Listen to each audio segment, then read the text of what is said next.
dude. All this is like friggin' like oh I can't wait. I can't wait. Like it's gonna be good.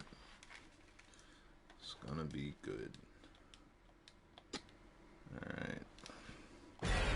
Let it die! What's up? Welcome back. It's the morning grind. You know what that means. We're going to be sitting up here grinding out and farming and let it die while reading today's top stories, or at least a few of today's top stories. It's really the morning, right? Because not enough time has passed. Be like, oh, this is today's. Like, nah, this is just what's going on in the world right now at this very morning. Hey, Key, what's up? You just starting, you know, so you already know what's going to happen. It's going to be the news, and then me flailing about in this game at the same time, you know, or one or the other, depending on how involved the story is. Because, but how are you doing? How's your morning going?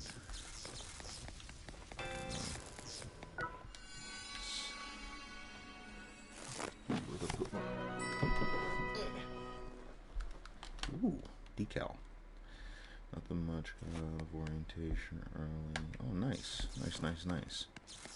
Alright, so when you say orientation, okay, I know you're a nurse, and last time you were on the stream, you were working on onboarding work.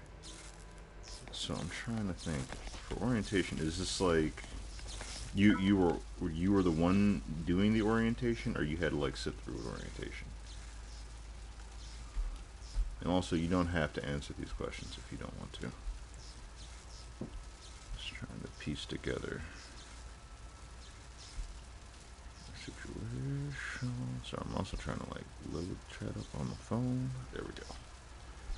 And for added bonus, let me plug that in so my stuff don't die on me. Ooh, 472. Pork chopper. One-handed poison damage. About that. Oh, well. Sorry, my phone was about to be finicky. Let's see what we got here. Oh, that's whack. Sweet. I don't want that. I'll put that garbage down. Alright, a few of today's stories. Got a live update on Biden's stimulus plan.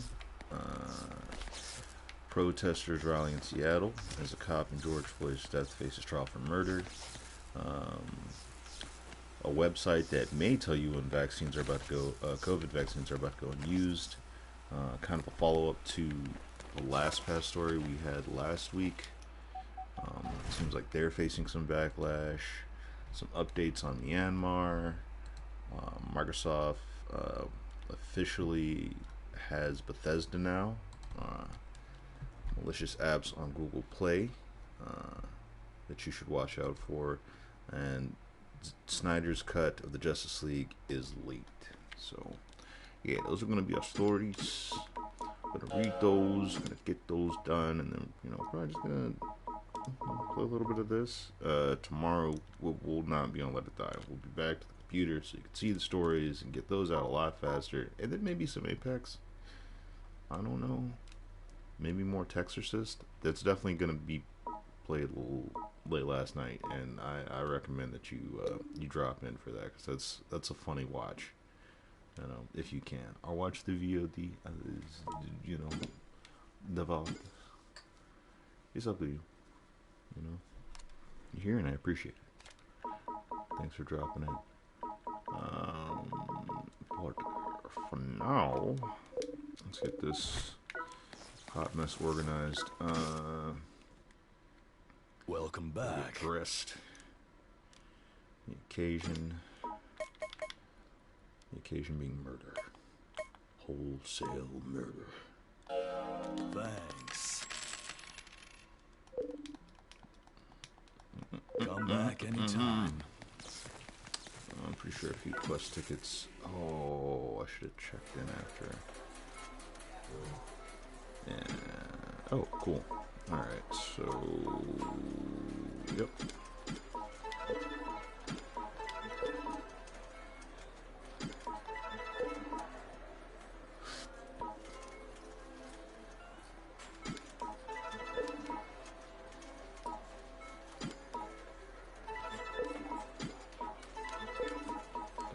Throw in that one. Cool. Alright. So we got our requests. Same chaser, different day. Most of which can be knocked out in a day or less. I got my short. I got my gear. Let's see where we're going. It's probably going to be 16, 19. 16, 19. Yeah, let's go 19, dropping to 17. Alright, so back to the news. Now I'm reading this story off the New York Times. It was updated 20 minutes ago, so you know this shit's fresh. The final vote in the House may be on Tuesday. Oh shit. Sorry, I may have just fucked something up completely unrelated to this. Okay, never mind, we're good. Sweet. The final vote in the House may be on Tuesday or Wednesday, beating the March 14th deadline to preserve a $300 supplement to unemployment benefits changes made by the Senate, including dropping a plan raises the federal minimum wage to 15. Dropping a plan to raise the federal minimum wage to 15 and are not expected to jeopardize the bill. Well, that's not surprising. But it is very disappointing. Alright. Here's what you need to know. Let's see if I can get through this without...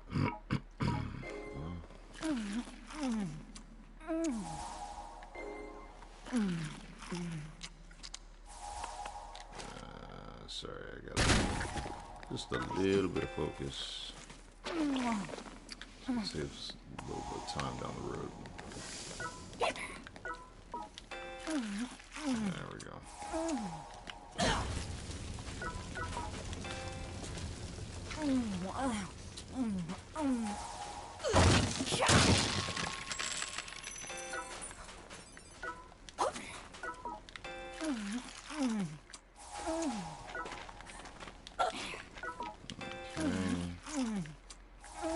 And Bob's your uncle. All right.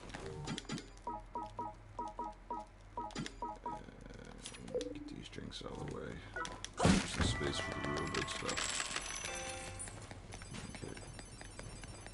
And here's what you need to know. In a big week for Biden, the push for his $1.9 trillion stimulus plan was on the brink. Yes, here we go. On the brink of success, Democratic Socialists backed candidates. Sorry, not baked. Maybe, I don't know. Candidates win control of Nevada's Democratic Party. The pandemic relief bill will fulfill Biden's promise to expand Obamacare, but only for 2 years. Unions welcome Biden's support for workers amid unionization drive at Amazon warehouse. Growth in the U.S. could surge the stimulus plan and a rapid vaccine rollout. Surge in migrant children detained in the border is starting shelters. Biden's German shepherds are moved to Delaware after fighting an incident at the White House. Okay, that's not really, I don't see how that's important. That's not really news.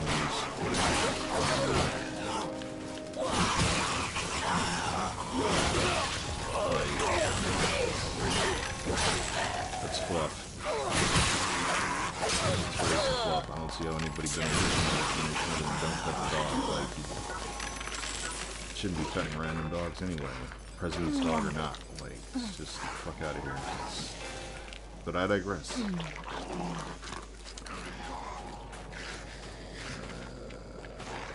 What you need to know. They didn't, nobody needs to know that. It's dumb. Oh wait, is that like the whole fucking time? So we're doing this?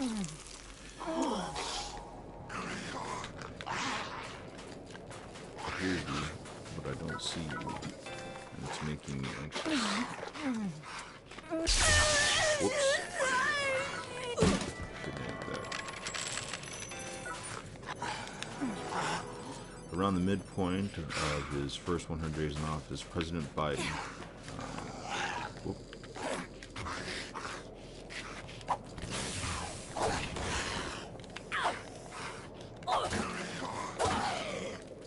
should have went down.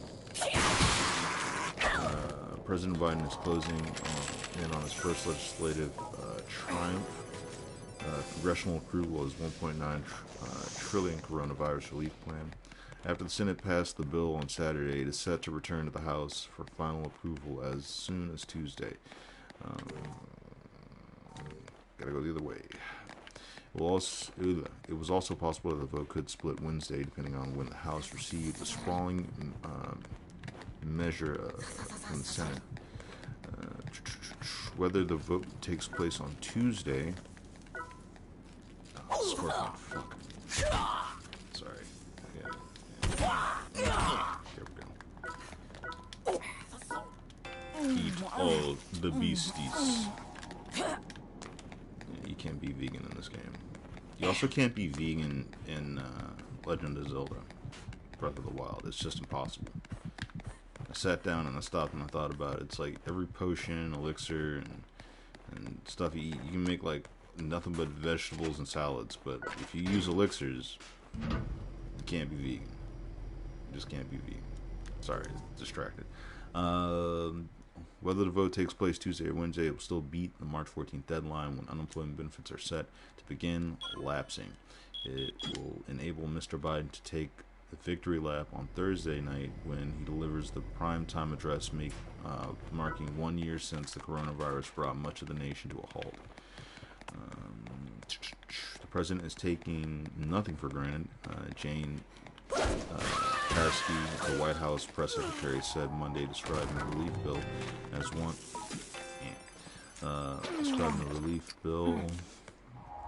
Shouldn't have looked away for a second. As one of the most consequential and most progressive pieces of legislation in American history. Oh my gosh, the far-reaching legislation would send. $1,400 direct payments to Americans, extend the $300 per week supplement unemployment benefit until September, and provide funding for states, local governments, and schools, as well as the coronavirus testing, vaccine distribution, and other needs. It also amounts to an ambitious effort to combat poverty, instituting significant expansion on the child tax credit for 1 year, among other provisions that would benefit low-income people.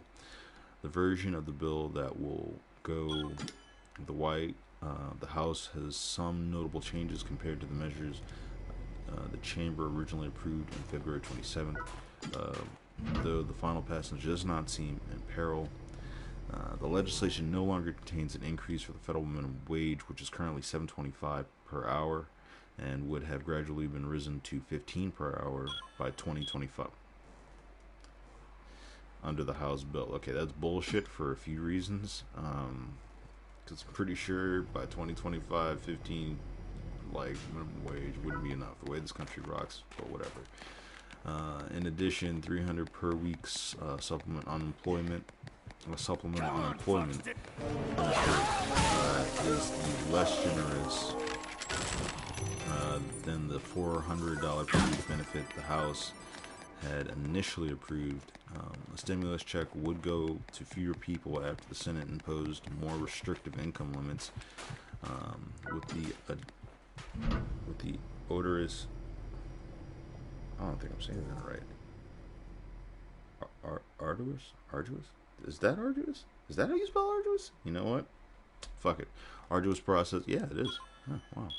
Of approving the stimulus bill behind it, the Senate expected to give Mr. Biden further good news this week, this time involving cabinet nominations. The chamber is on track to confirm 3 of his cabinet picks in the coming days, including Judge Merrick B. Garland as Attorney General. On Tuesday evening, the Senate is scheduled to hold procedural votes on nominations of both Judge Garland and Representative Marcia L. Fudge of Ohio, selected to be the Secretary of Housing and Urban Development.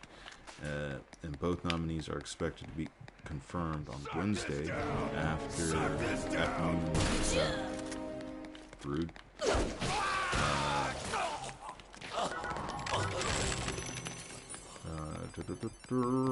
Housing under urban development, but expected confirmed Wednesday afternoon. The Senate is also likely to confirm Michael Reagan, Michelle Reagan, Michelle Reagan, the president's pick to lead Environmental Protection Agency by the week's end. Okay, but again, not like the vote against minimum wage, and how many people are still going to make that bullshit ass argument that when they were in school, like they were where you were in college, working a job and bought a house, like not totally disregarding inflation and other, you know what? Moving on. Democratic Socialist backed candidates win control of Nevada's Democratic Party. They called it the Reid Machine, the state Democratic Party apparatus that former Senate Majority Leader Harry Reid built in Nevada. The machine not only helped him win re-election, but also helped to win Democratic presidential victories and sent a majority of Democratic delegation to Washington. But the machine lost last weekend. A coalition of liberal candidates backed by a local Democrat socialist of an America chapter overtook the leadership of the state Democrat Party. And within hours of Judith Whitmer's victory as state chair, the party executive director sent an email informing her that she could be resigning along with the rest of the staff.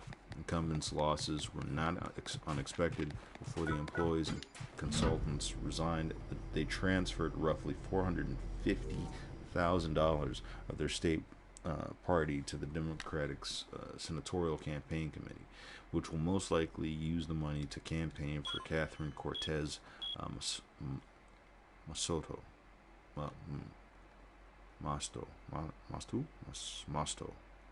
Apologize if I'm saying that wrong. Who will be up for re-election in 2022. The party leadership change comes just a year after Senator Bernie Sanders won the Nevada presidential caucus, demonstrating the ascendancy of the left wing of the party in the state. The pandemic relief bill will fulfill Biden's promise to expand Obamacare, but only for 2 years. President Biden's $1.9 trillion coronavirus relief bill will fulfill one of his central campaign promises to fill the holes in the Affordable Care Act and make health insurance accessible for more than 1 million middle-class Americans who cannot afford under the original law. The bill, which will most likely go to the House for a final vote on Wednesday, includes a significant, albeit temporary, expansion of subsidies for health insurance purchased under the Act. With the changes, the signature domestic achievement of Obama administration will reach middle income families who have been discouraged from buying health plans on the federal marketplace because they come with high premiums and little or no help from the government. The changes will only last 2 years, but for some, they will be considerable. The Congressional Budget Office estimated that 64-year-old earning $58,000 would see monthly payments decline from $1,075 under the current law to $412 because the federal government would take up much of the cost. The rescue plan also includes new incentives to entice the few holdout states, including Texas, Georgia, and Florida, to finally expand Medicaid to those with too much money to qualify for federal health program for poor, but too little to afford privilege coverage. For people that are eligible but not buying insurance, it is a financial issue. So upping the subsidies is going to make a price point come down, said Ezekiel Emanuel, health policy expert and professor at the University of Pennsylvania, who advised Mr. Biden during his transition. Uh, the bill, he said, would make uh, would make a big dent in the number of uninsured. But because of those provisions last only 2 years, the relief bill almost guarantees that healthcare will be front and center in the 2022 midterm elections, when Republicans will attack the measure as a wasteful expansion of a law that they long hated. At the same time, some liberal Democrats may say they change only prove that a patchwork approach to health care coverage will never work. Mr. Biden made clear when he was running for the White House that he did not favor Medicare for all, but instead wanted to strengthen and expand the Affordable Care Act. The relief bill, which is expected to reach his desk in time for a prime-time Oval Office address on Thursday night, would do that. The changes to health law would cover 1.3 million more Americans and cost about $34 billion, according to the Congressional Budget Office. Unions welcome Biden's support for workers amid the unionization to drive at Amazon warehouses, which is a very interesting story. If you haven't, lull is to what the healthcare issue, because I mean, yeah, it is kind of a joke. Or Amazon's unit, the shit Amazon's been trying to do to dissuade people from unionizing is wild. But I really hope that the warehouse employees unionize, because fuck Amazon, despite the fact that I recently ordered 3 items from Amazon. But that's beside the point. President Biden's video message last week expressing support for organized labor and a unionization drive at Amazon warehouse outside of Birmingham, Alabama, has invigorated the drive to improve working conditions and at the retail giant. Of course, at the timeout. In a state historically inhospitable to organized labor. I couldn't believe he said something, said Daryl Richardson, one of the workers helping organize the campaign that has targeted one of the world's most profitable companies and its billionaire chief executive, Jeff Bezos. It matters. It eased minds that might be worried about losing their jobs, he said. Around 6,000 workers in Amazon warehouse in Bessemer, a former steel town, are voting this week on whether they want to be represented by the retail, wholesale, and department store union. It should be yes, unless they want to form like their own from the ground up, in which case, good luck. If successful, they would be the first of Amazon's 400,000 American workers to join a union. Landmark undertaking an early test of Mr. Biden's campaign claim that it will be the most pro-union president ever. Workers in Alabama and all across America are voting on whether to organize a union in their workplace, Mr. Biden said in a direct-to-camera address posted on the White House Twitter page after a recent pressure campaign by pro-union groups pushing to weigh in on the drive. We've been waiting on him, added Mike Foster, one of the lead organizers for the union, from Mr. Biden's statement. The drive, has pitted company against worker, and neighbor against neighbor as potentially border labor push brews at a corporation that has long resisted similar efforts. Mr. Biden's words demonstrated a willingness to support communities that have often fallen outside the Democratic Party's governing focus, working class voters in Republican states, many of whom are black. The message also elevated the national debate about the future of labor unions and the cross-ideology on which Mr. Biden can uniquely find a common cause with progressive wing of his party, even as many Democrats continue to shy away.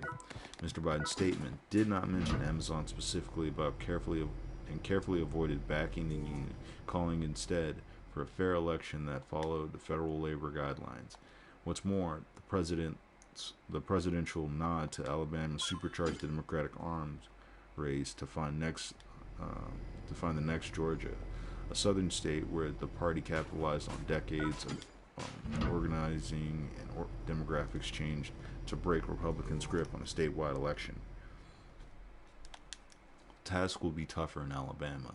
The state is much more firmly Republican than the southern neighbor, and it has experienced rapid demographic changes that made Georgia's political transformation possible, and does not have its considerable number of college-educated suburban moderates. Still, Alabama Democrats see growth in the Union and vote on investment as a crucial first step. Watching that happen in Georgia has given people a lot of hope, said Kathleen Kirkpatrick, a political director of the Hometown Action, a statewide activist group. What Stacey Abrams started a decade ago a decade ago and took a lot of help. So let's think about where we are on that path. Shout out to them. I hope they get that. Shit rolling. Really do. Growth in the U.S. could surge on the stimulus plan and a rapid vaccine rollout. The American economy will accelerate nearly twice as... Fuck you talking about screenshots? Say, you know what? I'm gonna do it. I'll do it with you later. American economy will accelerate nearly twice as fast as expected this year, as the coming passage of President Biden's $1.9 trillion stimulus plan, combined with a rapid vaccine rollout, ignites a powerful recovery from the pandemic. Organizations for Economic Cooperation and Development said Tuesday. But countries that are stumbling in the pace of the vaccination campaigns, are especially those in Europe, risk falling behind in the global recovery as a failure to beat back the spread of the virus. Forces governments to keep swaths of their economies closed, delaying chances for people to get back to normal lives, the organization said. In a half-year outlook, the organization said that the United States would expand 6.5% of the year, up sharply from 3.2% forecast in December. The surge in the world's largest economy will generate enough momentum to help lift the global output 5.6% from 3.4% concentration in 2020. China, which contained the virus earlier than other countries, remains a big global winner with a growth of 7.8% forecast. Although global recovery is in sight, spending by governments intended to jumpstart the economic... that's dead now. So now we'll trade out. Let's go for put you back and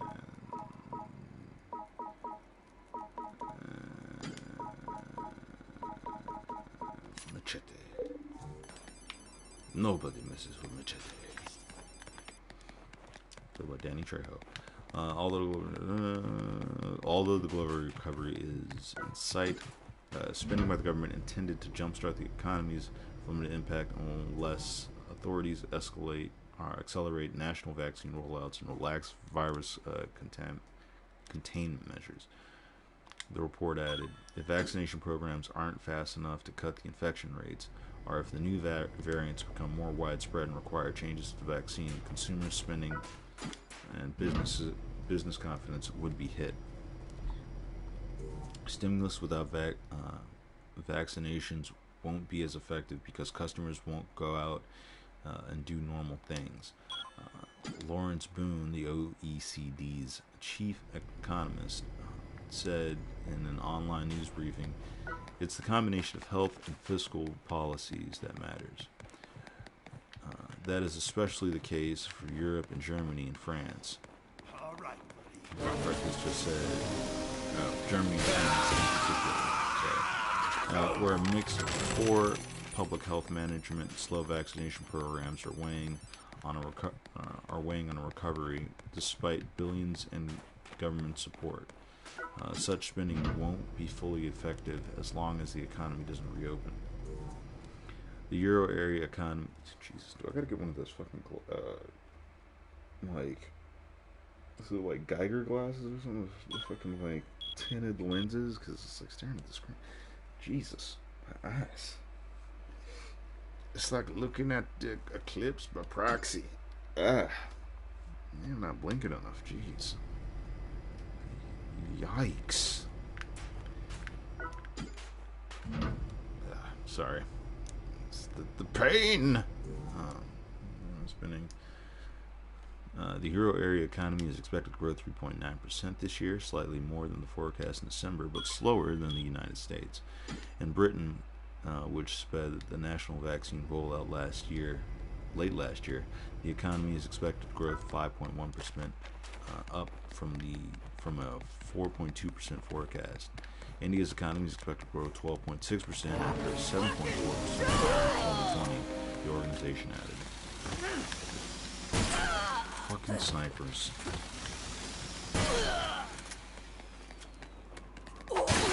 Yeah, roll out of that, bitch. Alright. Georgia Senate passed a bill that would repeal no excuse absentee voting. Hold on, I'm going to read that one slower for me, because I'm very smooth brain. I read the news, but I'm smooth of brain. Georgia's Senate passed a bill that would repeal no excuse absentee voting. Okay, so that sounds like a good thing. Let's see if it is. After hours of intense and occasionally emotional debate, the Republican-controlled state Senate in Georgia voted 29-20 on a Monday to approve the bill that would impose new voting restrictions in the state, including a repeal on no excuse absentee voting. Multiple Republican senators abstained from voting, signaling some unease with the strident nature of voting restrictions and indicating that they could face up an uphill battle in the weeks ahead. The Senate bill passed just one vote above the required 28-vote majority threshold. The bill will now go to the State House Representative, which is also led by Republicans. Last week, the House passed its own omnibus bill of voting restrictions that include similar barriers to the ballot box, including legitimately limiting early voting times. Why? Though each chamber passed its own bill, some legislators in Georgia view the House legislations are likely a central vehicle for voting overhauls in the state. Governor Brian Kemp, a Republican, has indicated that he generally supports securing the vote, repeating that Republicans' euphemism for imposing a new voting laws in response to false claims to voter fraud following 2020 elections. Mr. Kemp, however, has not weighed in on many of the specific provisions in either bill. Georgia has become one of the focal points of a national movement among Republicans to erect new barriers to voting in the wake of former President Donald J. Trump's loss to President Biden in November. Mr. Biden narrowly won Georgia and did two Democratic Senate candidates in January. At almost the same time, Georgia's Senate was passing its legislation on Monday. The governor of Iowa was signing in new voting restrictions into law.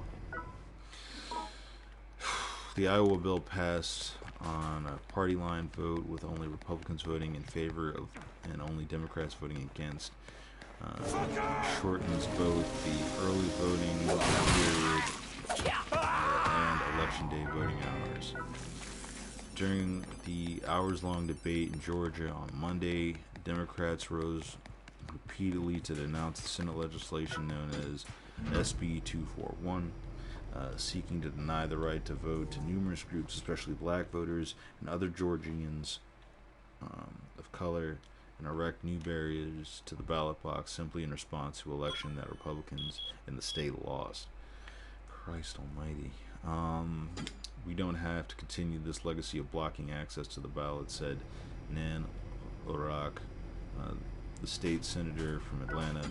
This is such a cloud over Georgia that these bills abound in our midst.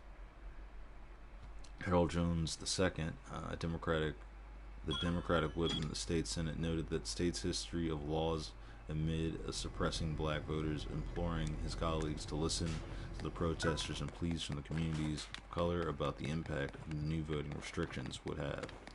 As many of my colleagues come up, you would hear many of them, I'm sure, become emotional, possibly because possibly their voice will crack because most basic right was denied to us. Mr. Jones, who is black, said, "It's not 1800, it's not 1850s, it's right here in the room. Many of the senators that sit here lived through this process. I see that every day with my parents. We live that. We understand how most basic right was denied." Matt Brass, a Republican state senator who was removed as a chairman of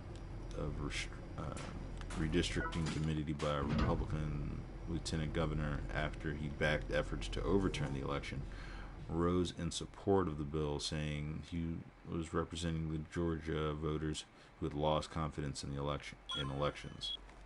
Sure. But Senate Democrats pointed to the timing of the bill following Republicans' loss in 2020 as evidence that Republicans were not simply trying to address confidence in elections. The motivations are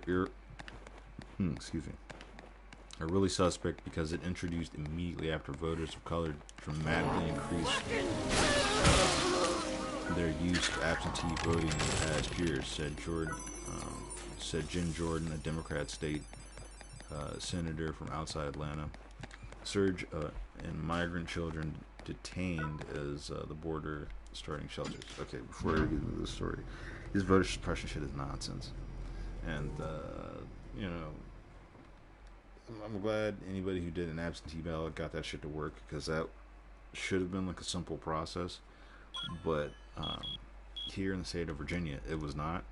I know that myself and one of our roommates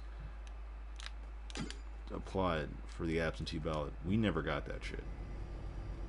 At least I never got mine, and I definitely applied multiple times for that. So then I had to go out and stand in line on my break, trying to get the vote in and stuff. And it was, this.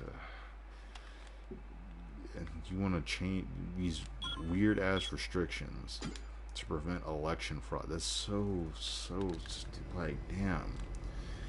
Georgia, how are y'all still on this shit? It is what it is, but it doesn't mean I have to like it. Meanwhile, in the child detainment centers, the number of unoccupied migrant children detained along the southern border has tripled in the last 2 weeks to more than 3,250, filling facilities akin to jails as the Biden administration struggles to find room for them in the shelters, according to documents obtained by the New York Times. More than 1,360 of the children have been detained beyond 72-hour permitted by law before a child must be transferred to a shelter. According to one of the documents dated March 8th, the figures highlight the growing pressure of President Biden to address the increased number of people trying to cross the border, and belief that he will be welcoming more to the former President Donald Trump. He will be more welcoming to them than former President Donald J. Trump. Okay, I'm going to stop right here. There are plenty of reasons for the people, our neighbors in the South, to cross that border. They have plenty of very good reasons to leave, right? I don't know if they're watching enough news on America to justify, it's like a 50-50 shot, man. Really. You want to cross that border, you go ahead, man. You're trying to escape the cartel, do what you gotta do. But don't think shit's gonna be sweet when you come over here. Safe travel, but shit, weigh your options. Weigh your fucking options. The children are being held in facilities managed by Customs and Border Protection agencies that were built for adults. Oh shit, down on the hand.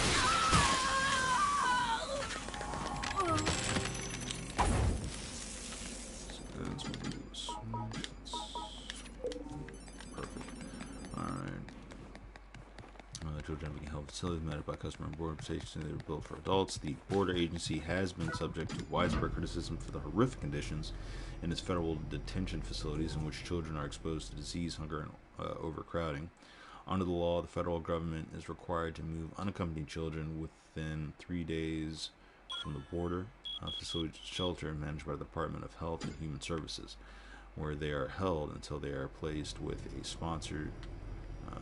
Homeland Security officials have often pointed to delays by Health and Human Services picking up children as a reason for prolonged detention. Until last Friday, when the government lifted the restrictions, shelters managed by the Health and Human Services were reduced capacity because of the pandemic. Shelters for migrant let me finish this paragraph. For migrant children are 13 days away from the maximum capacity, according to the documents. The data shows the stress on the system designed to hold migrant children as Mr. Biden tries to make good on a campaign promise to be more compassionate to migrants during a rolling pandemic. Again, fucking pandemic. We're in the middle of a fucking pandemic. And America has not exactly been the shining star of how to handle that shit. So, and again, for any, migrants trying to cross the border, really think about it. It's is it really that much better? Is it really that much of improvement? Because I feel like you're trading one stress for another, but again, do what you gotta do. Can't stop you. But I hope you're informed when you come here, because yeesh. Border agents encountered a migrant at the border about 78,000 times in January, the highest number for that month in at least a decade. Most of those were adults or families who were rapidly turned away under the pandemic emergency rule. The administration expected to announce an increase in those crossing this week, according to the officials. The rules are different. Unaccompanied children who, rather than being turned back, are taken into custody, forcing administration to find a space for them. More than 5,800 unaccompanied children were found at the border. Oh, get fucked.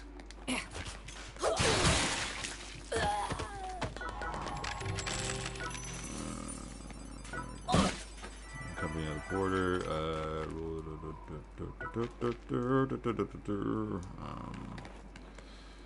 78,000. Most of were adults, families rapidly. Rules different accompanied children who, rather than being turned back and taken into custody, forcing the administration to find space for them. More than 5,800 unaccompanied children were found at the border in January, and increased more than 1,000 from October 2020.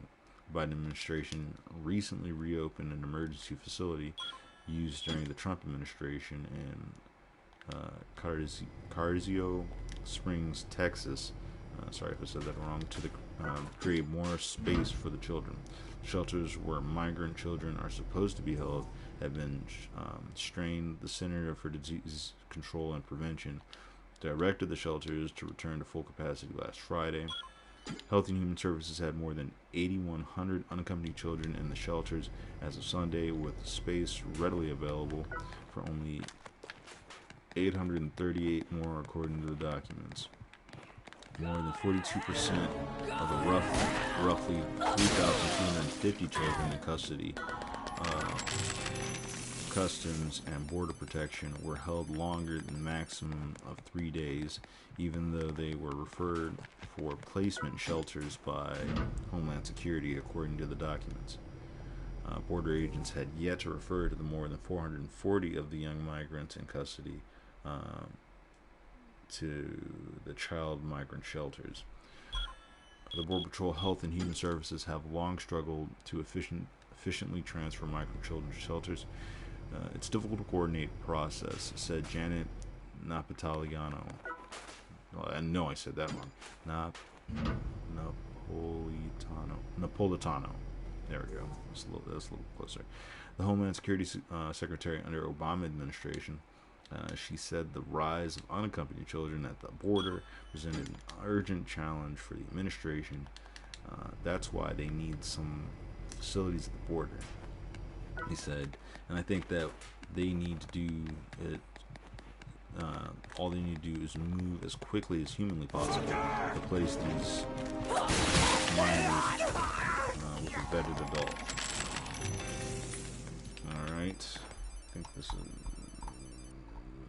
Yeah, this is going to be the final article, because after this one, it's about Biden's dog biting somebody, and honestly, get fucked. It's not news. It's not news. Now, Biden said, Cujo attack, then it'd be some news, but nah, this dog is about like, okay, bit who? Probably some fucker who got too close for comfort, you know, and unfamiliar to that dog's personal space. But I digress. Biden suspends deportation of Venezuelan immigrants for 18 months. Bold move, Cotton. Let's see if it pays off. As many of 320,000 Venezuelans living in the United States were given an 18-month reprieve on Monday from the threat of being deported, as Biden administration sought to highlight how dangerous Venezuela has become under President Nicolas Maduro. The immigrants will be allowed to work legally in the United States as part of a temporary protective status the administration issued. The living conditions in Venezuela reveal a country in turmoil, unable to protect its own citizens. Alejandro in probably saying that wrong. The Homeland Security Secretary said in a statement,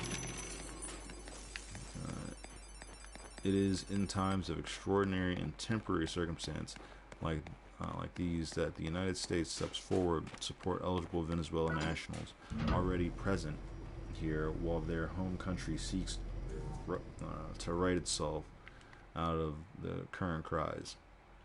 Venezuela is mirrored in one of the world's worst humanitarian crises under Mr.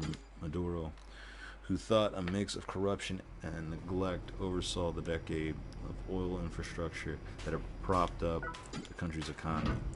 The UN has estimated that up to 94% of Venezuela's population lives in poverty, while millions of people lacking regular access to water, food, and medicine. Jesus. Two senior Biden administration officials said that new protections would be offered to those who could prove they were living in the United States as of Monday. The cutoff date is intended to discourage smugglers from inciting other Venezuelans to make arduous journeys to the United States when the Biden administration is already struggling with how to commit to the thousands of Central American migrants headed to the southern border. It had been expected that President Biden would give temporary protective status to Venezuelan immigrants as Secretary of State Anthony J. Lincoln had endorsed it during the Senate confirmation hearing in January, though the Trump administration resisted issuing the same protections despite intense lobbying from Mr. Maduro's opponents. President Donald J. Trump delayed deportations for many Venezuelans in the United States on his last day in office. Okay, I guess that was like padding for, inciting an insurrection, but alright. So yeah, Venezuela, 94% of the people live in poverty. That's fucking wild. Is that corrupt? Shit, bro. Hate to hear it. Hate to see it. Shit. What good will a year do? That's what I'm curious about. Like, okay, so we hold on to Venezuelan migrants for a year, keep them out of a really shitty situation, to like hold them in a far less shit but still shit situation. I hope a significant amount of change happens that benefits those people. Moving on, protesters rallying in Seattle as cop in George Floyd's death faces trial for murder. As court proceedings for Minneapolis cop and George Floyd's murder began, protests are planned around the country, including a rally in March demanding justice at Westlake Park in downtown Seattle. Jury selection was supposed to start Monday for Derek Chauvin, one of the officers charged in George Floyd's death, but it was delayed. The group rallying in Seattle said that they want to see more community control of Seattle police. Seattle police said they are monitoring the events and are prepared for the potential upcoming protests, so are local security firms. We have 10 right now that will probably been working longer shift today, said Joseph Spiro, Iconic Global Security and private security firm based in Kent. Spiro said his company had 10 plainclothes security officers work Capitol Hill all day Monday, and even more security staff were on standby.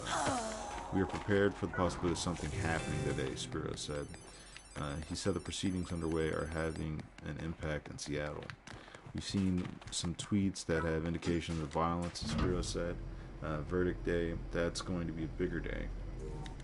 Now there's a concern this is the beginning of the culmination of what we've been dealing with this whole time here.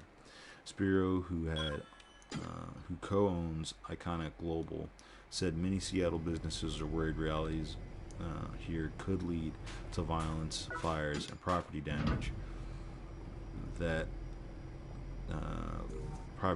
That's why this team will be in Westlake Mondays as well for rally to remember George Floyd.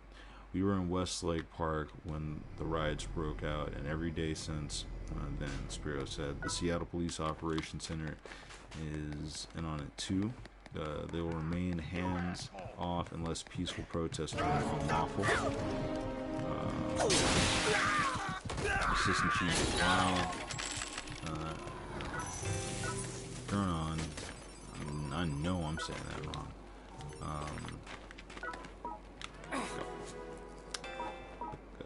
Go to these mushrooms right quick.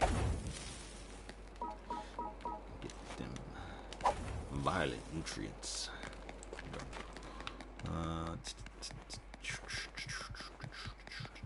Lost my place. And, Assistant Chief Seattle Police Operations Center said SPD is finalizing plans for upcoming potential protest. Officials started full department refresher training for crowd control and are incorporating lessons learned from prior incidents and feedback from the Office of Police Accountability. The Office of Inspectors General and Community Police Commissions. Spiro said his officers do what they can to help law enforcement. We kind of help fill in the gaps for police. This was learning curve for law enforcement as it was for us, Spiro said. Spiro said his team is keeping an eye on Capitol Hill's Carl Anderson Park 2. Deborah Pryor, I said that right.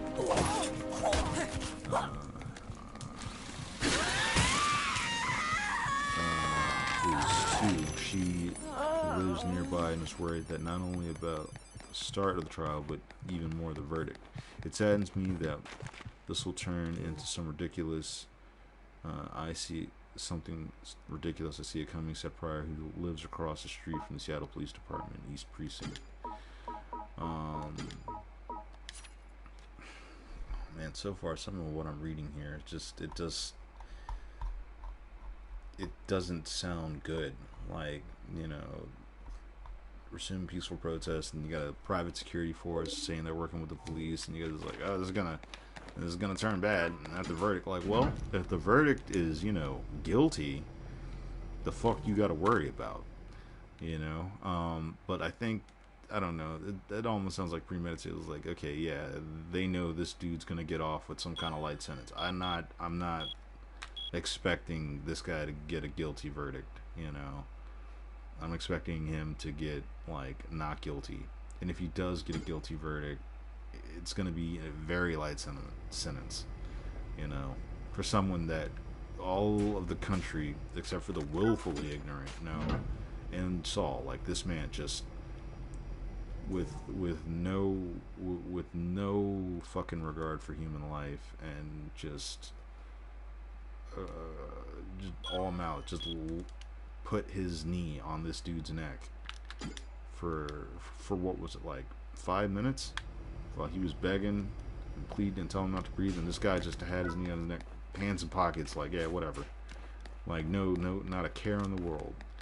So it seems like they're gearing up, they're ready for the protest. You know, they're sitting up here talking about how they saw tweets talking about violence. Kind of left it at that. Wow, kind of interesting how, you know, they're a lot more prepared for a court case about a man who killed an innocent man, or at least like an unjust killing of a man who hadn't even gotten to the jail, who hadn't even gotten to trial or anything. The way they should have treated the fucking security at the Capitol. Which is also a fucking joke. So, yeah, fingers crossed, but, you know, I'm not holding my breath. Call for justice. Protesters used the timing of Derek Chauvin murder trial to stage an anti-police demonstration in downtown Seattle Monday night. Members of the Seattle Alliance Against Racist and Political Repression gathered Westlake Park to call for more community control of the police departments. They said justice for George Floyd is something that likely won't be achieved as the trial of Chauvin gets underway in Minneapolis. See, they even know. Like, it's like, yeah, this man's probably getting off. Like, we see the murders in the streets, we see the officers get off, and we're not holding our breath in the guilty verdict, said Zane Smith, one of the speakers of the rally at the rally. The same lack of accountability. The same lack of accountability is part of the system. Washington State, Smith said, what he suggests is a top to bottom reorganization of how police departments are run, starting with the formation of Civilian Police Accountability Council to oversee all aspects of operations, full control over budget policy and hiring and firing of top-level staff and street-level officers, oversight, full access to investigations, as Zane said. The problem with the current police watchdog agencies is the police who run them are appointed. Demonstrators said, unlike Seattle's Office of Police Accountability, or OPA, the proposal by the Alliance for Civilian Council would be elected board. In that way, it would answer directly to the community. There's a lot of cops on board on the OPA, so it's cops watching cops, which isn't great. The accountability.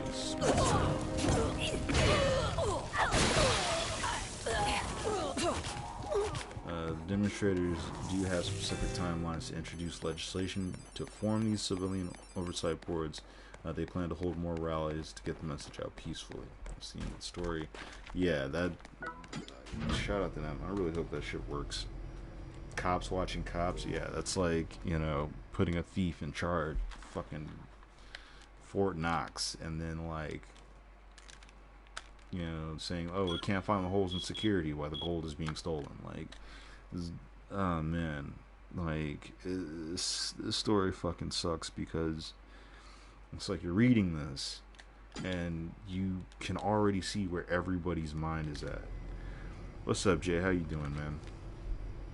That's good. I'm just out here reading some news. I'm playing this game. But yeah, oh man, like, I hope that fucker's found guilty, but I think all of Seattle's like, yeah, he's not gonna go. That man's not gonna see any jail time. He's not gonna be arrested. What bothers me though is like these motherfuckers out here like preparing for the protests and shit. Like they're like, hey, we're ready for violence, you know, or you know, we're training together. We're just like, okay, but it sounds like you kind of putting it this way, so you know what's gonna happen. You have an idea of how this is all going to play out. Nobody's suspecting a guilty verdict. So, you know, maybe it's just time to fundamentally change so you don't have to keep doing this shit? Or do you just want to go out here and act like a small police force? Moving on. Fucking dumbass police. ACAB. ACAB all day. On my mama, ACAB. ACAB. You know. But you could join it and change it from the inside. No, ACAB. You can't change it from the inside. Can't change. The former cops have been out here being like, oh yeah, no, the way they train us, that shit don't work. You think like snitches get stitches like stops at the streets? Like nah, they do that shit inside the blue line. And fuck these cops. Damn. I'll go off on a tangent. Looking for a COVID-19 vaccine? This website may text you when a vaccine is about to get unused.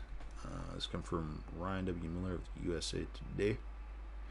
A new standby list for COVID-19 vaccines is rolling out across the country, connect people with those with doses that would otherwise go to waste. More than 500 million people have already signed up on Dr. B, which texts users based on their eligibility status when there are extra doses in jeopardy, nearby in jeopardy, getting unused. Cyrus Masumi, the website founder, said Dr. B serves as a way of helping people help people. You have people who want the vaccines for them or their loved ones, and your vaccine providers have to do the right thing. But they need appropriate tools to deal with the operational challenges of vaccinating the whole country. Masumi, apologize for saying that wrong, told USA Today. So far, Dr. B is helping people get vaccines through 2 providers in Arkansas and New York, but it will have 200 vaccination sites across 30 states using the tool in the coming weeks, said Masumi. A co-founder and founder of CEO of ZocDoc, the online doctor's appointment booking website. With other tools, crowdsource information to help people find open vaccine appointments.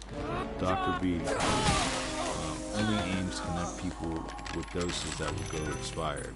Users sign up with Dr. B giving the same information they would give to their local health department. Masumi said, geez, my eyes are killing me. People are prioritized into groups based on how their local health departments determine eligibility.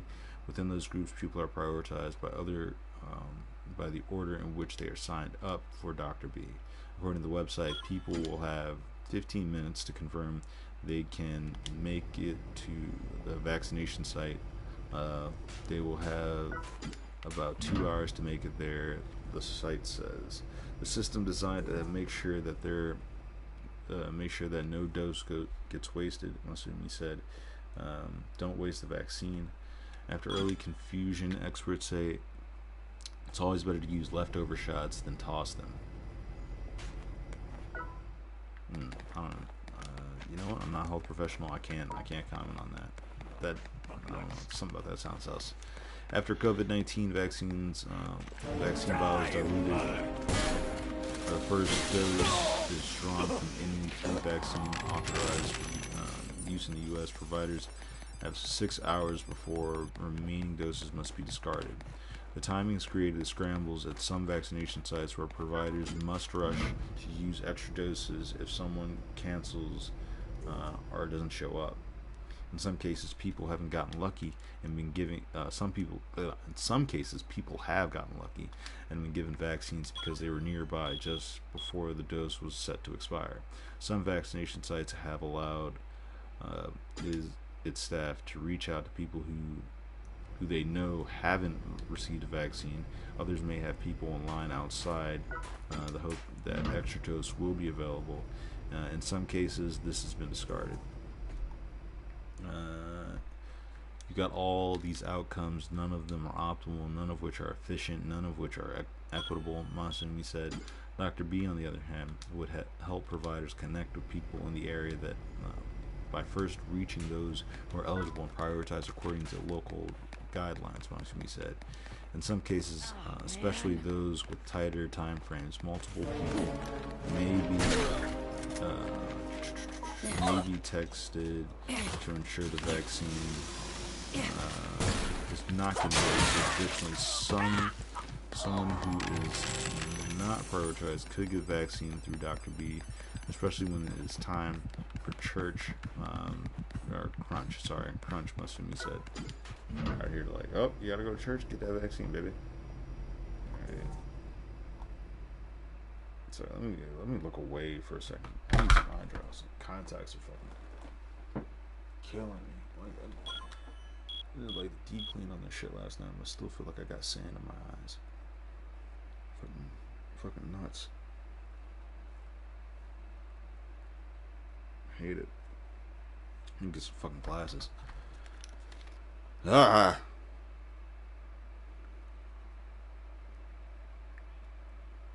Ugh. Mercy. Okay. Blah. Nope, still blind. Awesome. Love it. I'm loving it. Fucking great. Dr. Amesh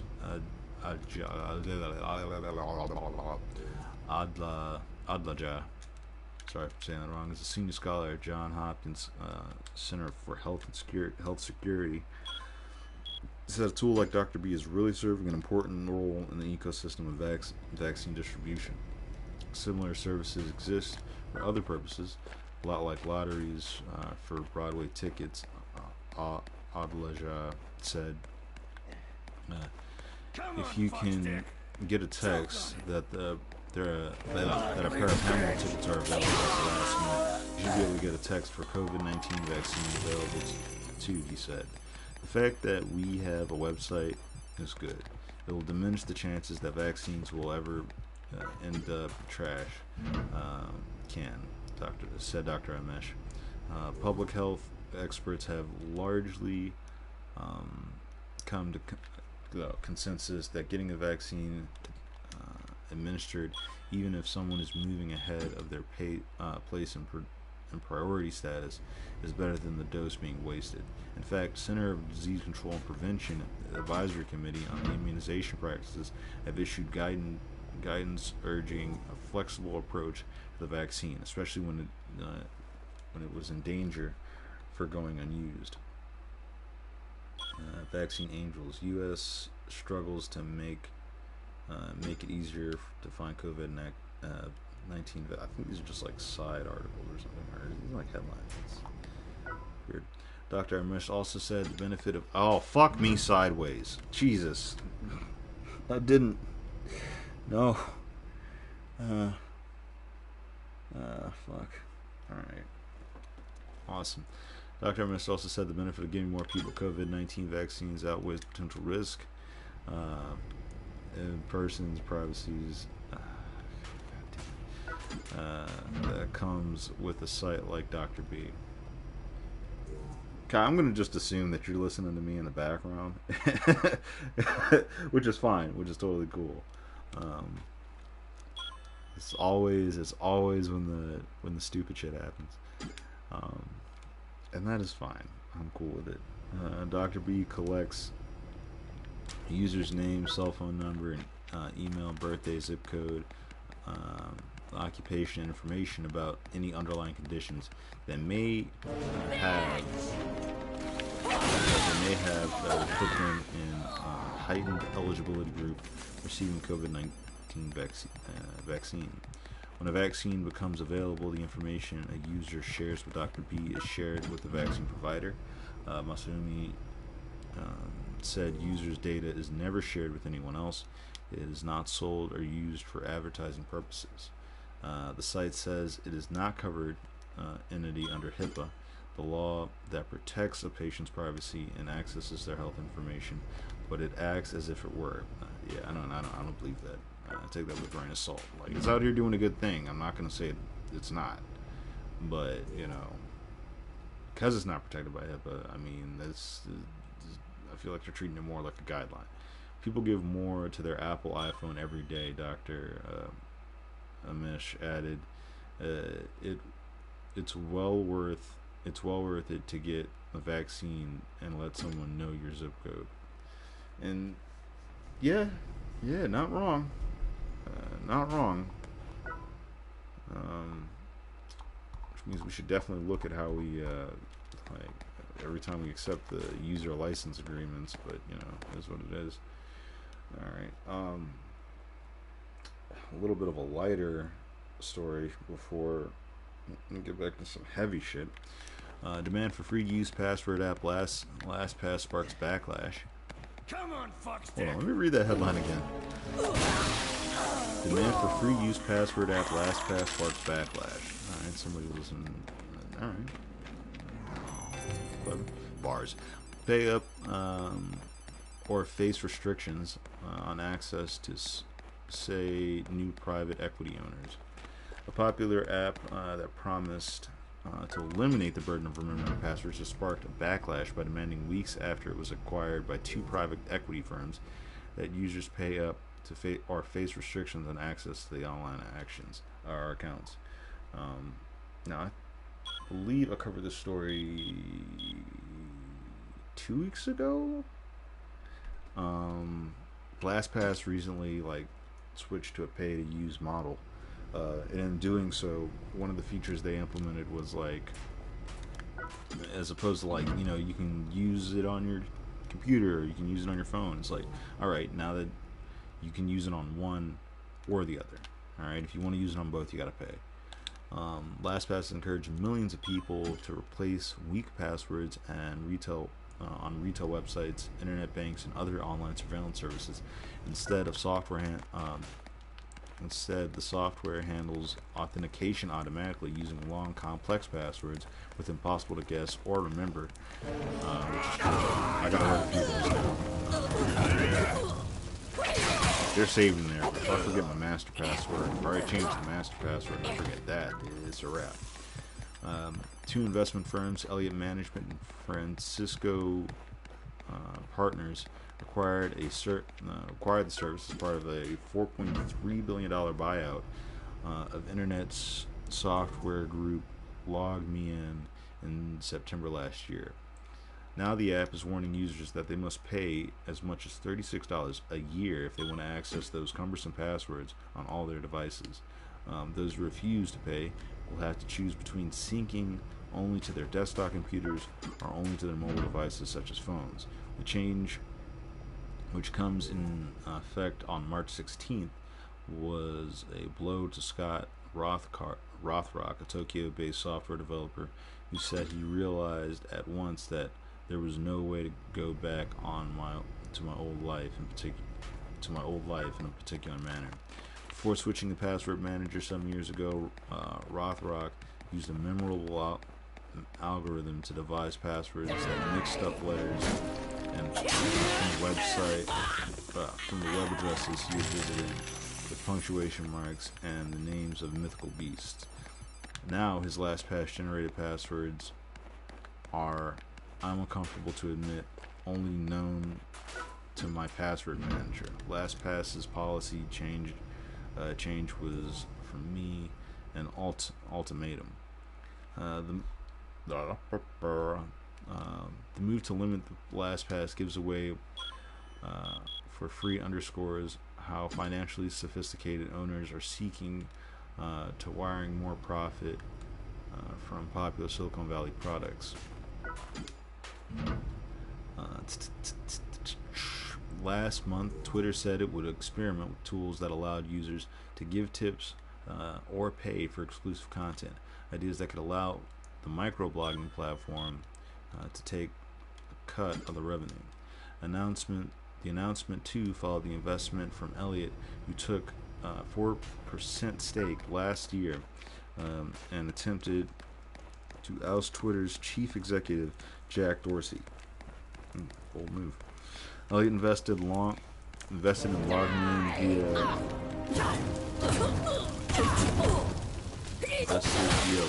Evergreen Coastal Capital. There we go. the capital of Silicon Valley's outpost it created in 2015. The technology investing venture marks the departure from New York firm's long-time strategy of pursuing aggressive public campaigns against public companies and delinquent debtors. Its past targets have ranged from health insurance companies, Athena Health, to Republic of Argentina, which in 2012 had one of its Navy ships impounded in a dispute over defaulted bonds owned by the New York Fund. Francisco Partners, which invested alongside Elliott, is another battle-hardened firm, having been the owner until 2019 of NSO Group, a group of surveillance software that is being sued by Facebook over alleged attack on 1,400 users of the social network's WhatsApp messaging service. Experts say it's hard to know whether the new limitations on the free version of LastPass will encourage more paying users to sign up.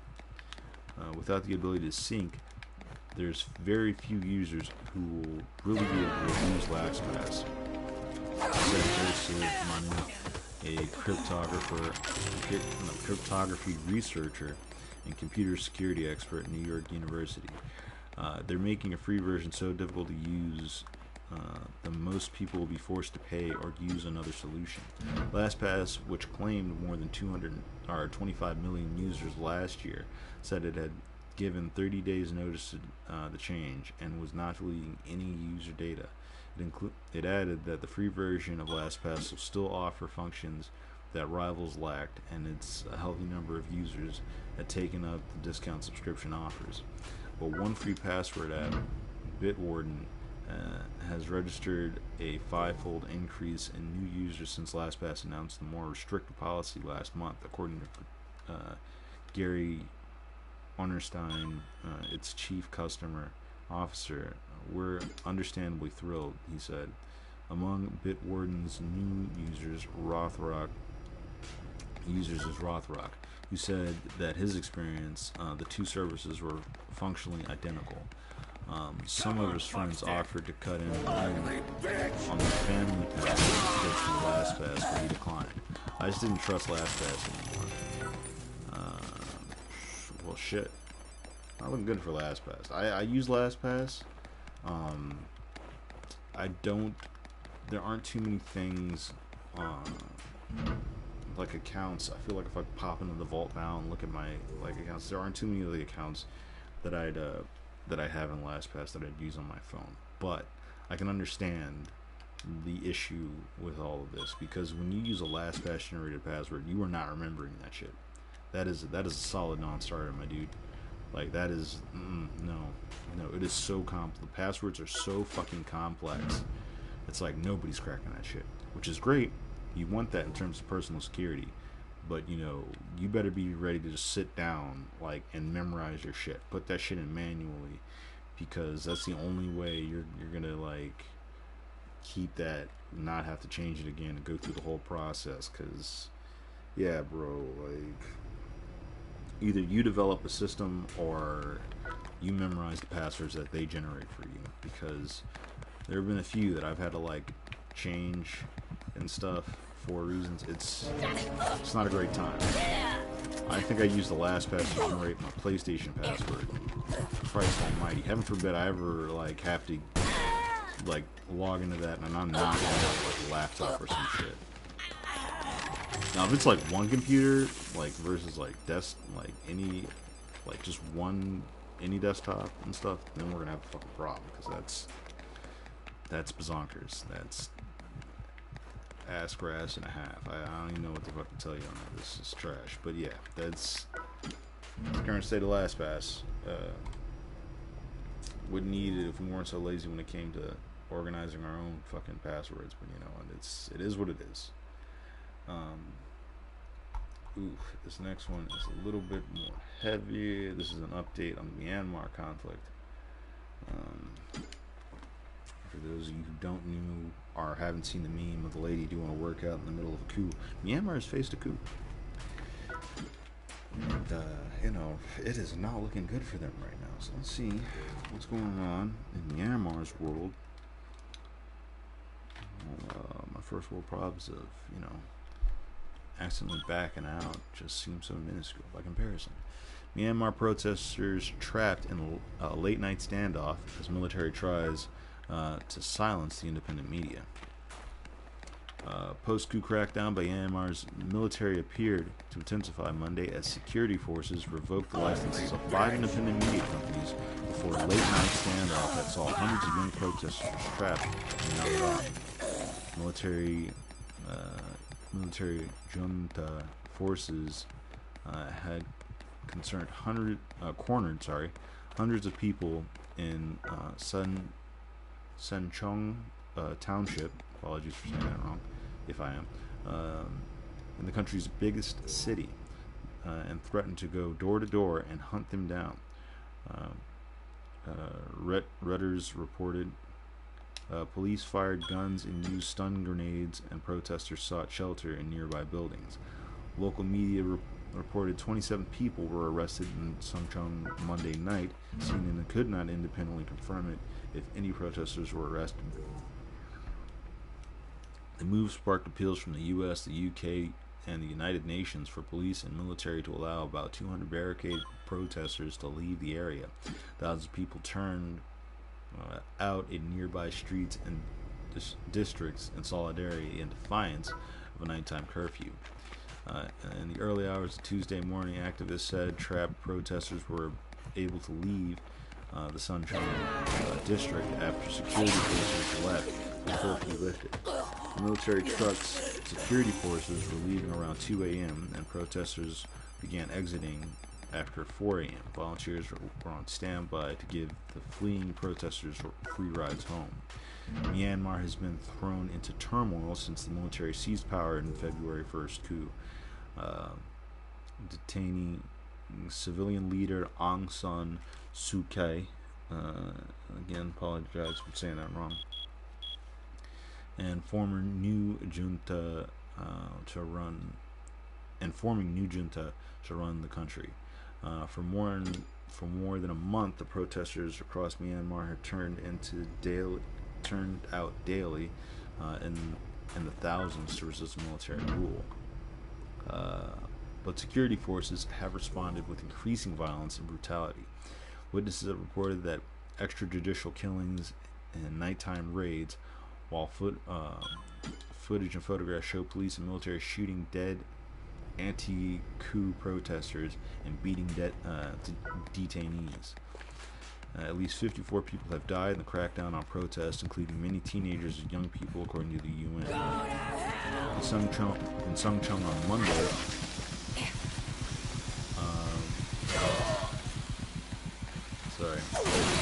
had turned out to celebrate International Women's Day and fly the hit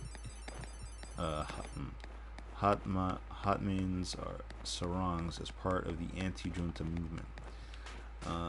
Activist Mom Songka said there were cat and mouse exchanges throughout the day between police and protesters, who had ran into buildings to hide as security forces tried to disperse them. Around 6 p.m., 200 young protesters realized police had barricaded them into the small area and refused to let them or anyone else leave, he said.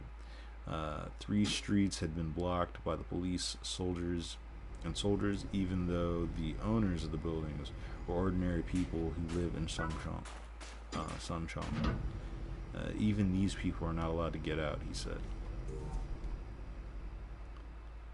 Got some photos here. Yeah, I'm probably gonna have to do some of these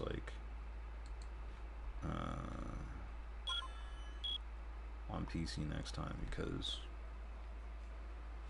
they have photos. People were scared and heard security forces shout that they would come building to building to arrest them, he said. The building Mong Shankar was hiding in had an emergency escape exit, so he was able to was not looking in the right direction on that. Oh, fucking get pegged.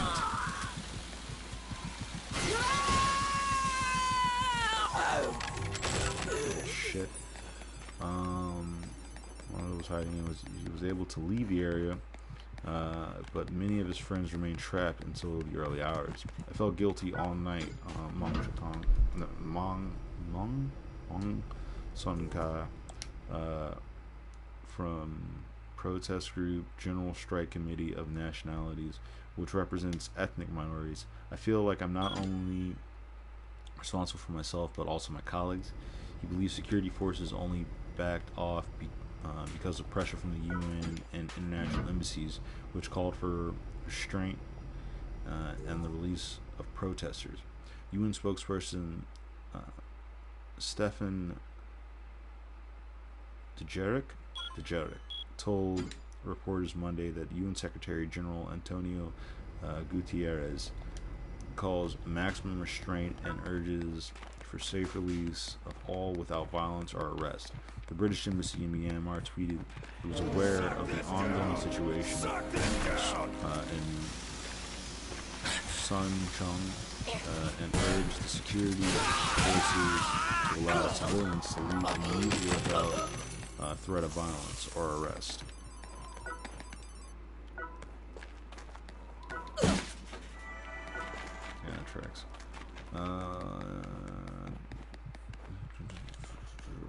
Media license revoked. The standoff came as the military junta revoked the licenses of 5 independent media outlets that had been fearlessly reporting on the coup and subsequent protest. Myanmar's Ministry of Information announced that a state-run television Monday evening that Myanmar Democrat Voice of Burma Kit Tit this is like I'm reading this as English, but I know this is a different language, so it's like I know the pronunciation is off.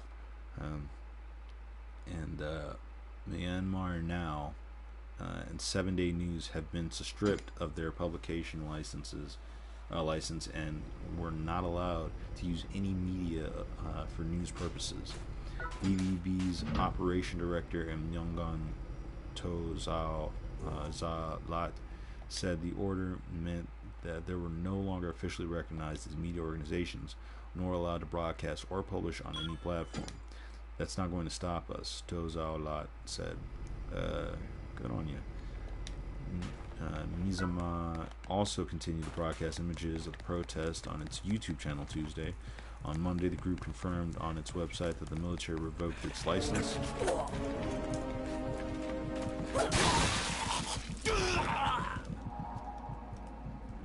Let's capture the picture.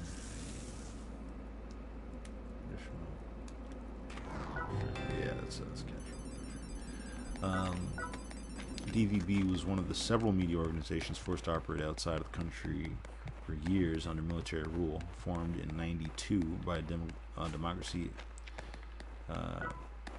activists, the organization ran its operations from Oslo, Norway, relying on a network of underground reporters in Myanmar and a bureau in Chiang Mai, Thailand, that provided a window into what was one of the world's most isolated nations. When the military began opening up Myanmar in 2011 under the quasi-civilian rule of Thein Sein and embarked on a series. No, that's not Thein Sein. I'll check that later. And embark on series of reforms, including abolishing pre-publication censorship, exiled media groups, and cautiously began returning to the country. From the beginning, our strategy was a 1 foot in, 1 foot out situation. That's my favorite hat, you dick. Great, now I don't have pants. Thanks, jackass. Where the fuck was I? 1 foot out, 1 foot in situation. As we never trusted the military, and the military never trusted independent media. We are arranged marriage without love, To Lat said.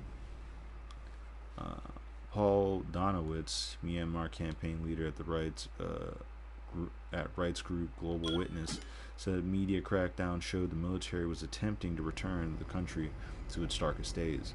These 5 news outlets are a key part of Myanmar's independent media landscape and provide vital information to the people of Myanmar. Independent reporting is all the more important in the current context, helping to counter the military's misinformation campaigns and provide the public and activists with objective accounts of what is really going on in the wake of a coup, he said. When the military took control of the country's last month, one of coup leader Jen Halad. I'm so sorry. Holland's first acts.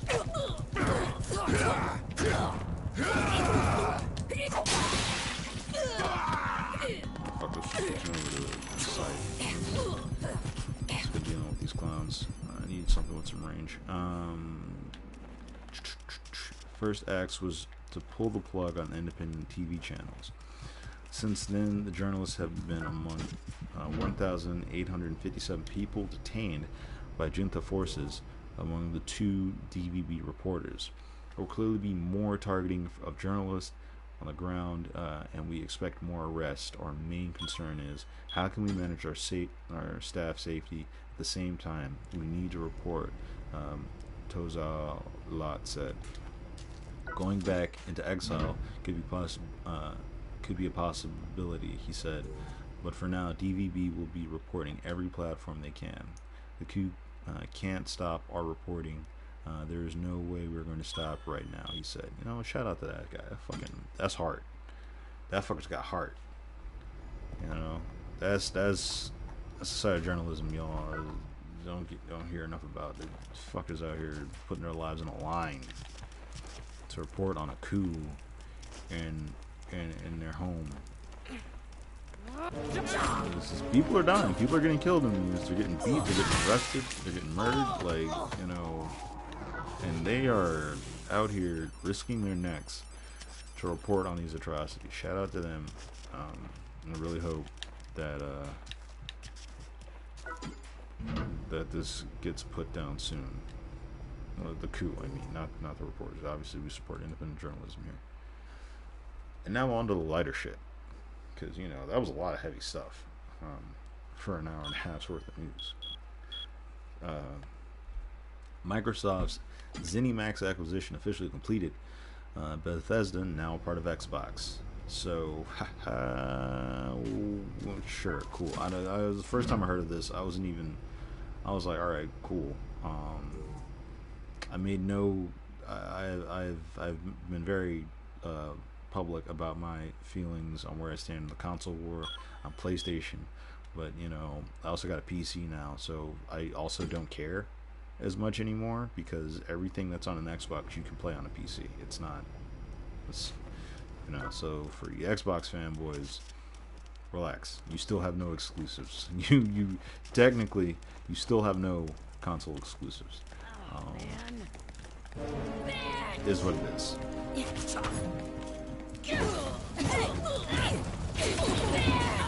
Oh, and great. Now I'm just naked. Alright. Microsoft's $7.5 billion acquisition of ZeniMax Media, the parent company of developers like Bethesda, Arcana? No, I'm not saying that right. Arcana. We'll go with that for now. id Software and more has been finalized. To celebrate, more Bethesda games will be added to Xbox Game Pass this week. It also been confirmed that some new Bethesda games will be exclusive to Xbox and PC. In a post on Xbox Wire, head of Xbox Phil Spencer welcomed ZeniMax, Bethesda Softworks, and all their development studios to Xbox family, saying, now that everything is official, we can begin working together to deliver more great games to everyone. Spencer added that there will be more news about the Xbox teams will work coming later this year, but promised that further Bethesda games would be added to Xbox Game Pass later this week to celebrate. No details on what those games are has been announced yet. In a separate blog post, Bethesda's Pete Hines wrote, "We're not making any landmark announcements or changes right now, but added that we'll be putting together, we'll be working on putting even more of our own games in the Game Pass before." Spencer did make. Oh boy, why the fuck are you? Shit, does fire really hurt you like that when you're naked? Alright, whatever. Spencer did make one major point clear, clearing up some of the speculation around whether Bethesda games will be exclusive on Xbox. With an addition of Bethesda creative teams, gamers should know that Xbox One consoles, PC, and Game Pass will be the best place for the experienced new Bethesda games, including some new titles in the future that will be exclusive to Xbox and PC players. Spencer reiterated that Microsoft would allow Bethesda to continue making their games the way it always has, and it's worth pointing out that neither Xbox nor Bethesda mentioned Xbox Game Studio in their release about the acquisition. That perhaps points to Bethesda working under a different umbrella to Microsoft's other first-party studios to help manage new acquisitions. Xbox has seemingly set up a new company called Vault that could be the new brand of Bethesda games made under Xbox. Fuck you. Last week, the European Commission cleared the way for Xbox's acquisition of ZeniMax, proceed clearing a significant hurdle to the massive purchase. The United States SEC also approved the acquisition. With the purchase complete, Xbox has acquired the following ZeniMax developers: Alpha Dogs Games, Arcane Studios, including offices in Lyon, France, and Austin, Texas; Bethesda Softwares, including Bethesda Game Studio in Maryland, Bethesda Game Studios in Austin, Bethesda Game Studios in Dallas, and Bethesda Game Studios in Montreal; id Software, including office in Richardson, Texas, and Frankfurt, Germany; Machine Games, Roadhouse Studios, Tango Gameworks, and ZeniMax Online Studios; confirmed Xbox Series X games. And there are like 117 images. Yeah, we're doing the next news reads on PC. Xbox hasn't been too straightforward with the plans to developers like Bethesda and id when it announced its plans to acquired ZeniMax in 2020. Xbox boss Phil Spencer said in an interview that he wasn't actively planning on the future of studios like Bethesda until after the acquisition is complete. So while Xbox hasn't announced plans for console exclusivity, Xbox CFO Tim Stewart said that at the very least, games from the Bethesda and other ZeniMax studios will be, for better or best, the Xbox platform. There are plenty of ways Xbox can put ZeniMax games on various first-party channels, whether that's through the Xbox Games Pass subscription service on console and PC, or the xCloud streaming service, both options Spencer previously discussed when they talked about ZeniMax acquisition. Xbox's blockbuster acquisition of ZeniMax has sent shockwaves throughout the industry, bolstering Xbox's first-party lineup, and has even seemingly scared off competitors like Google Stadia. With the acquisition now official, it's time to see just what exactly Xbox has plans for ZeniMax and games from the studios like Bethesda, which is currently developing titles like Starfield and The Elder Scrolls 6. Oh shit, new Elder Scrolls, nice. Alright. This key. Alright, now here's a little bit of securities information that you might want to listen to. Depending on how much mobile apps you put on your phone. Sorry, let me get this. My phone is just... I'm not that popular. Why is this? Okay, I know what that is. Pay no attention to the man behind the curtain. Malicious apps on Google Play dropped banking Trojans on users' devices. The utility app contained a previously unknown dropper for financial malware. Google has removed 10 apps from the Play Store which contain droppers for financial Trojans.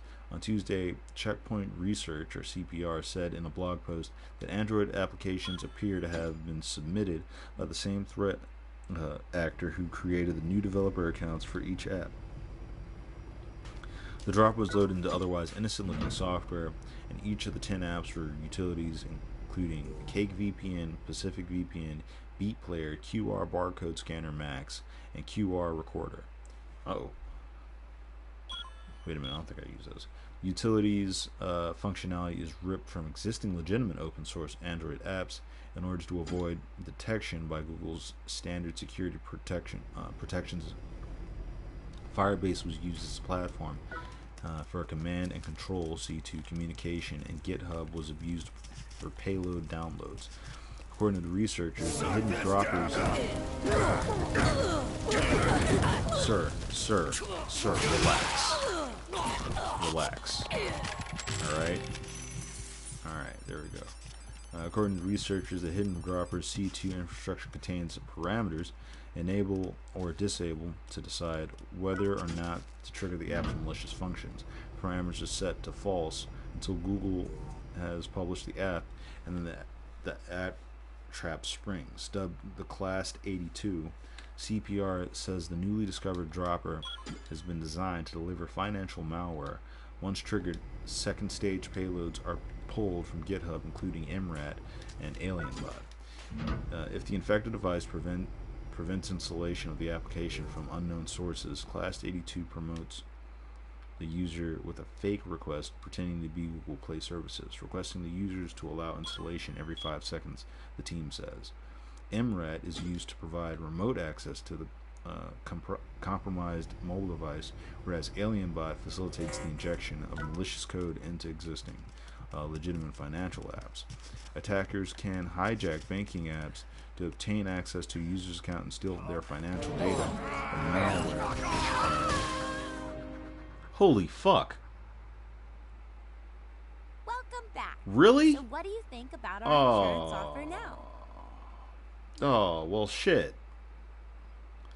Fuck me. Alright. Oh, hey, See you UFC, what's next up? time.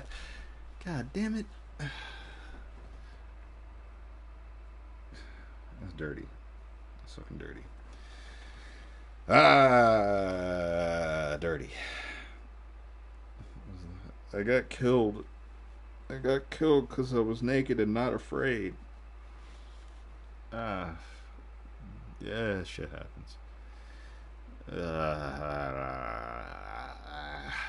Where was I? AlienBot, malicious injection, legitimate. Attackers can hijack banking apps to obtain access to user accounts and steal their financial data, and their malware will also attempt to enter two-factor authentication codes. I can afford the payout, right? Yeah, I'm good for it. I should have clipped that. I mean, technically, you still can. I ain't stopping you. And, you just gotta wait for this to end. And I think I'm probably gonna do that after I get through the last story. Because then I'm going to go on a break. Normally I try to run this like 3 hours, but I think once I get through all these stories, I'm going to like cut it, take a break, and then we'll come back for the music stream. I'm saying at 8 for sure, but I would like to start it at 7.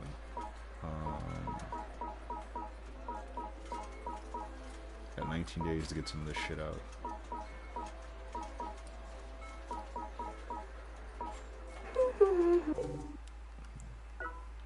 Okay, let me get clothed again.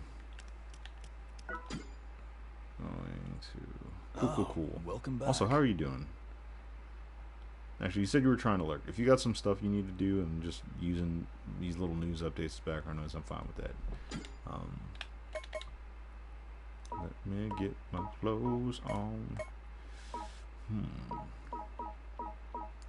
Drip gods guide me. Thanks.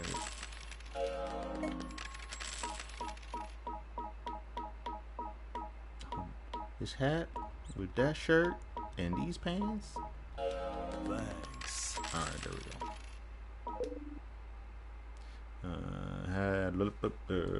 Pick up where I left off. The researchers reported the malicious Come back app anytime. to Google on January 29th, a day after discovery by February 9th. So I gotta look. There we go. By February 9th, Google had confirmed that the malware had been removed from the Play Store and that the apps accounted for roughly 15,000 installs. Oh shit. The hacker behind Class 82 was able to bypass Google Play's protection using a creative but concerning methodology. 5 gold bags. Holla at your boy. I know security is lax because I've been off for a week. Yep. So I gotta boost this shit up again. Commented Aviarian Aviran Hazum. Apologize if I said any of that wrong. Checkpoint mobile research manager, with a simple manipulation of readily available third-party resources like GitHub account or a Firebase account, the hacker was able to leverage readily available resources to bypass Google Play's store's protection. Well, that's neat. It's not looking good. Not looking good for Google Play security. This story is brought to us by ZDNet, written by Charlie Osborne for 0 Day. Which reminds me, I gotta look into more since it's like 0 days.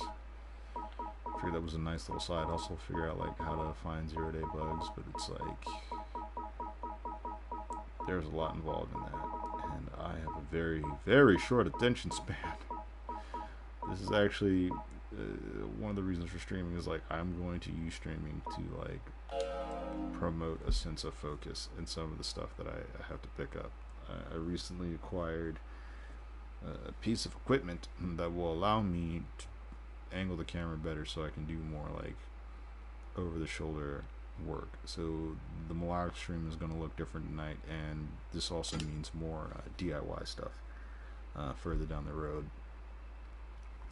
And our last story, Snyder Cut of Justice League accidentally released on HBO Max. Streaming service to screen part of Zack Snyder's 242-minute long edit instead of the new Tom and Jerry animation. Nice. The long-awaited Snyder Cut of the superhero movie Justice League was accidentally released on streaming services HBO Max on Monday before being removed. According to the Hollywood Reporter, customers who attempted to access the new Tom and Jerry movie found instead the service played Zack Snyder's Justice League, which was due to release on March 19th. One user reported on social media that more than an hour of the film, which is official runtime of 242 minutes, was streamed. Oh, fuck. There we go. Okay, I might actually need to pay attention to this. The new version was created after a fan campaign that began after the release of the original film in 2017. To unimpressed reviews, it starred Ben Affleck as Batman, Jason Momoa as Aquaman, Gal Gadot as Wonder Woman, who team up to battle supervillain Steppenwolf. Snyder, the film's credited director, left the project in May 2017 during post-production following the death of his daughter. Josh Whedon, who had co-written the film script and directed the Marvel superhero films The Avengers and Avengers Age of Ultron, took over reportedly, set up extensive reshoots. After the film was removed from HBO Max, I gotta pay attention. This is actually timed. I gotta focus. Sorry.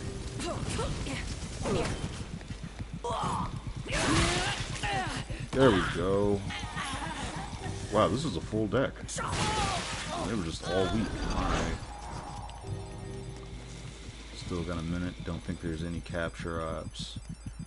Nobody to rescue. So let's just break this bank and then call it on that. Alright, I am the one who knocks. Alright. second Will Snyder got Avengers is going to release soon. After the film was removed from HBO Max, takedown notices were reportedly sent to social media users who had posted screenshots of the film. Okay, and I think that's it. After that, it's like the Guardians. Yeah, this was posted on the Guardian. The article was written by people unknown. What the fuck? Like where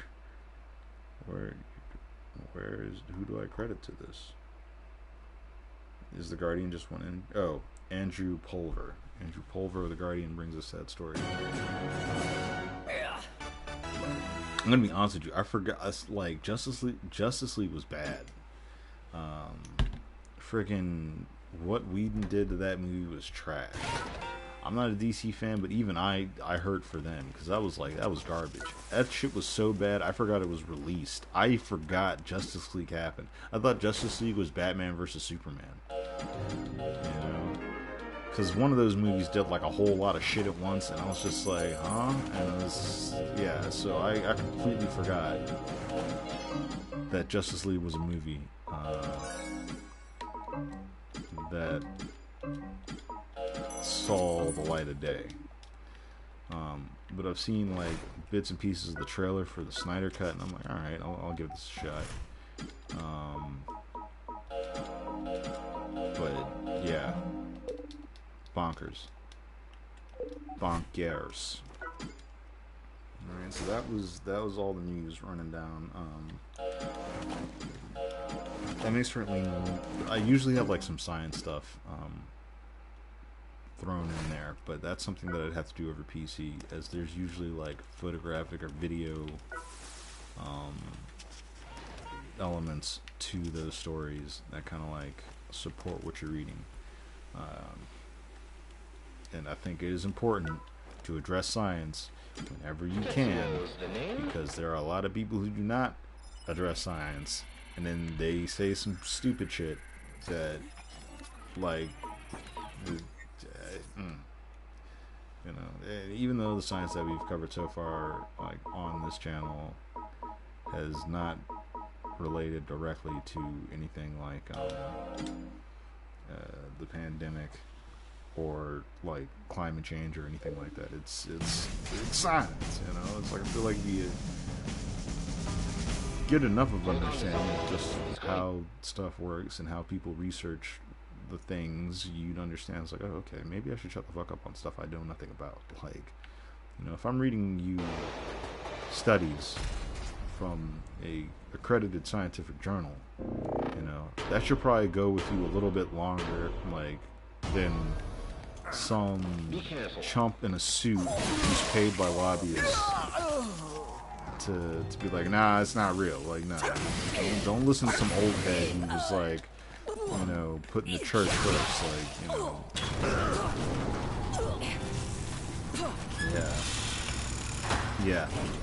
Yeah, exactly. They're not the best. They're not the best, but not the brightest. But yeah, definitely gonna cover some science, more science news and whatnot tomorrow. We will be doing this on PC. I just need to get that like Ada ticket knocked out. I don't know. Like I also said, watching this gets a lot more entertaining when I go below 440. I don't know if I want to do that right now, because I told myself there were some tasks that I was going to take for the evening stream. This includes, but is not limited to, cleaning my room, doing some exercising, run to get some eyebrows, because my eyes are fucking killing me, so on and so forth. You know, try to be a responsible adult, whatever the fuck that is.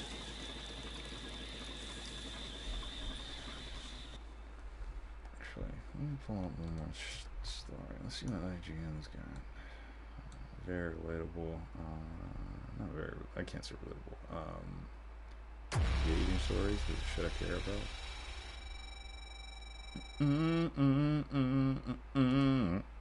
Just making noise. Fortnite's getting its first single-player storyline. I have also stated openly on this platform, fuck Fortnite. Hot take, yes. Am I washed? Yes. Is it because I'm washed that I don't like Fortnite? Probably. I just don't think it's that good of a game, to be honest with you. I don't know. I can't. There are third-person action games that I enjoy very much. Fortnite sure as fuck ain't one of them. Maybe it's the build mechanic. Maybe if we're better at the build mechanic, it'd be different. But even then, it's like, I don't know. Something about it. Apex Legends switches. Apex Legends Switch will run at 30 frames per second with optional crossplay. Oh, that's pretty cool. It's a community picking ex-GTA boss, mysterious new game. WandaVision that explains why she didn't feel major fan theory had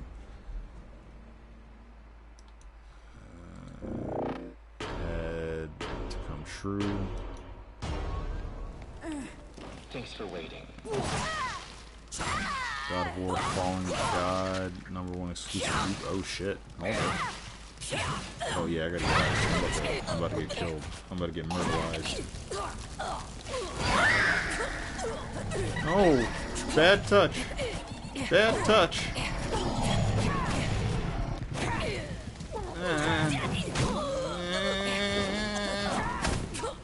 I don't like any of this. I'm not getting out of here alive. It's not happening.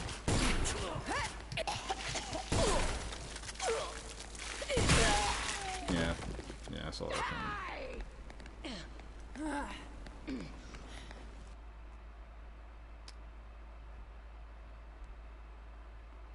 Ugh. What else we got here? Pepe Le Pew cut from Space Jam 2. And I get it. I understand the cut.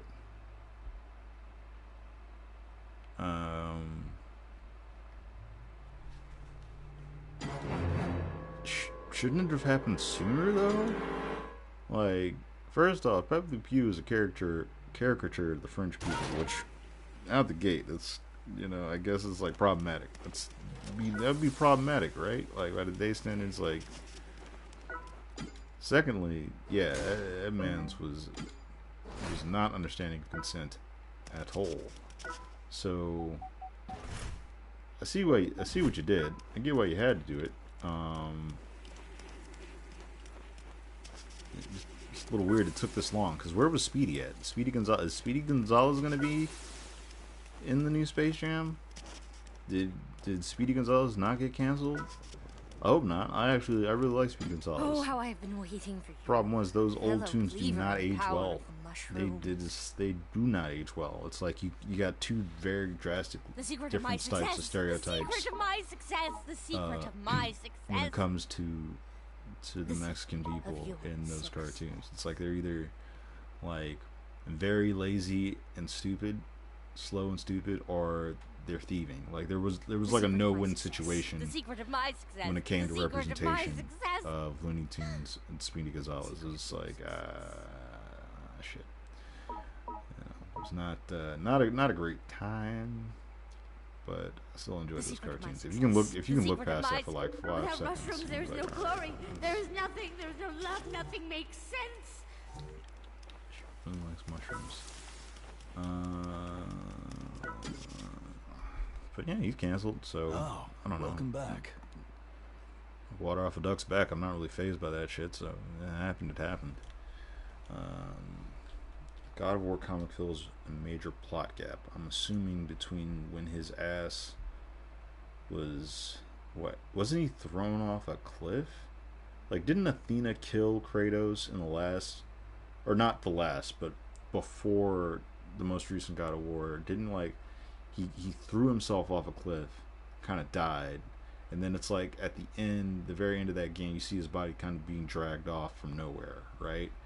And then just like that was just kind of it until, you know, we got God of War for the PS4, and we were like, oh shit, this man got busy and had a son, and you know, for spoiler reasons, I'm not gonna say with whom. or to the significance of his son. But if you have not played God of War, oh my God, play God of War. Just play it. Just play it. And if you beat it, you have beaten it, make sure you go back to where you started in the game. I cannot stress that enough, because if you weren't hyped like throughout playing that game, you know, or hype for the next one, the hype should be real when you finish that for the next game. You should be so excited, because oh my God, the way that shit ended. Yeah, my brother and I are huge fans of the series.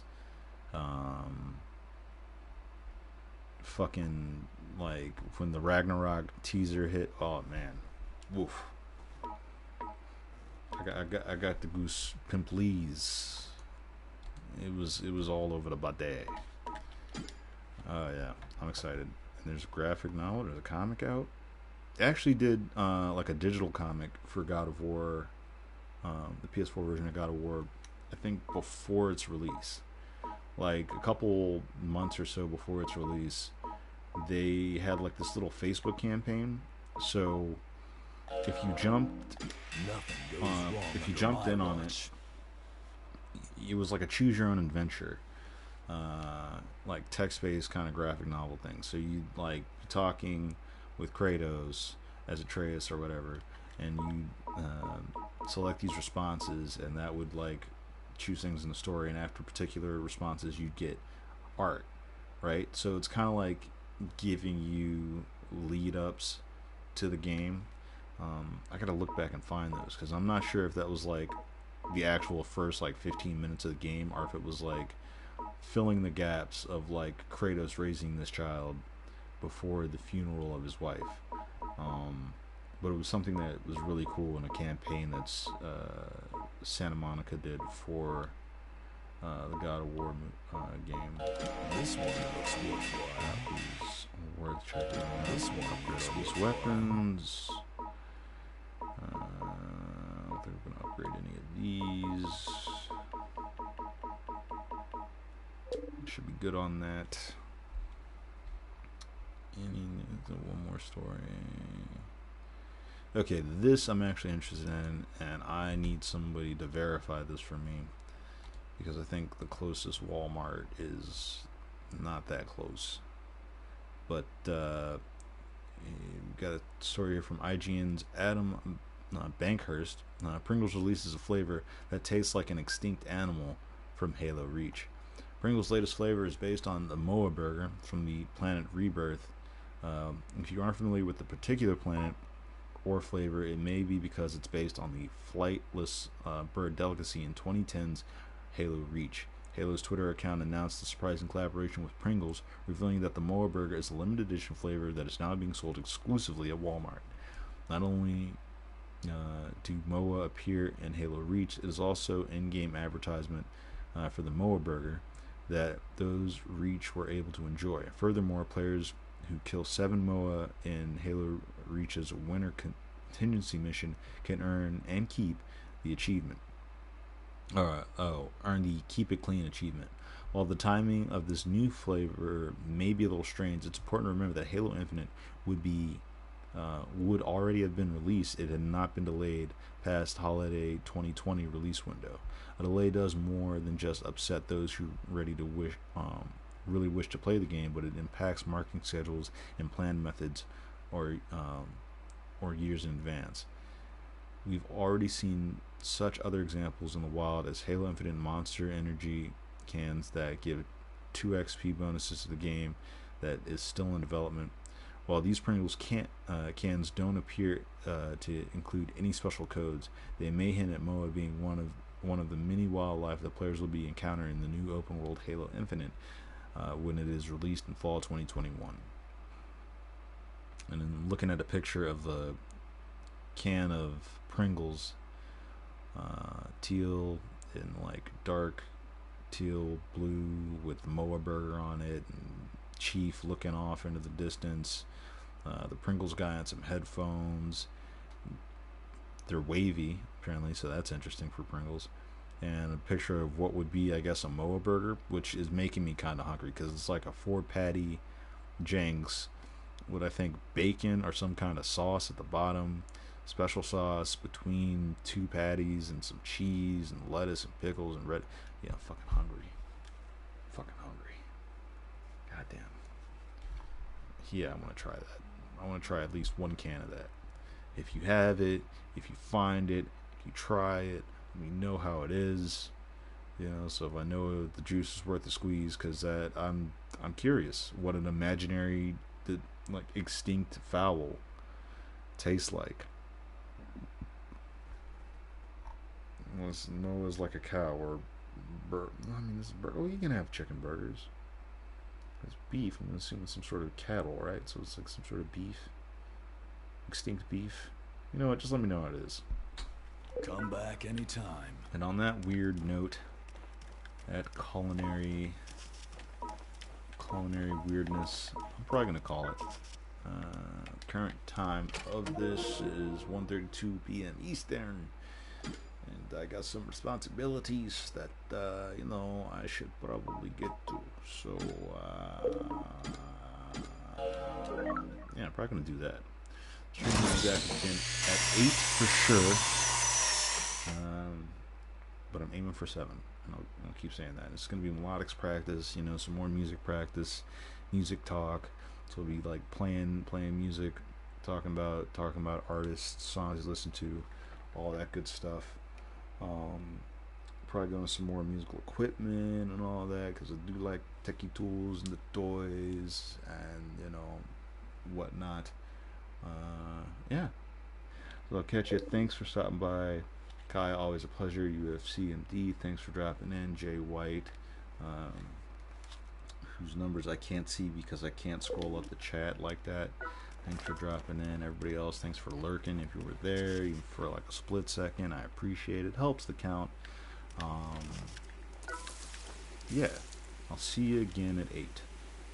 Don't forget to drink some water, go out, stretch, get some sunlight, and if you can't get that sunlight, you know, take some vitamin D tablets or pills or some vitamin D. Any way you can get it. Your body needs that. Your immune system needs that shit. Peace.